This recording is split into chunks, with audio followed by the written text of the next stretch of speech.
চট্টগ্রামের বাঁশখালীর মাননীয় সংসদ সদস্য আলহাজ মুজিবুর রহমান সিআইপিকে নিয়ে এলডিপির নেতা আইনুল কবির কর্তৃক কুশিপূর্ণ বক্তব্য ও চাঁদাবাজির প্রতিবাদে টেলেদ্বীপ সেতুর টুল প্রত্যাহারের দাবিতে মানববন্ধন ও বিক্ষোভ অনুষ্ঠিত হয়েছে। ৯ মে রোজ বৃহস্পতিবার চট্টগ্রাম প্রেস ক্লাবের সামনে এই মানববন্ধন ও বিক্ষোভ অনুষ্ঠিত হয়। এতে উপস্থিত ছিলেন চট্টগ্রাম বাঁশখালীর বিভিন্ন ইউনিয়ন থেকে আগত নেতৃবৃন্দরা। News desk, Chittagong. আমাদের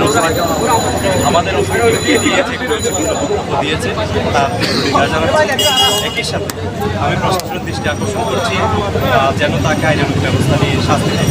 একই সাথে বাঁশখালীর যে আমাদের উপর জোর করে যে চাপিয়ে দেওয়া হয়েছে টুল, সেটা আমাদের ড্রাইভারদের যেমন ভুক্তভোগী, একইভাবে সাধারণ জনগণের যাতায়াত খরচটা বেড়ে গেছে।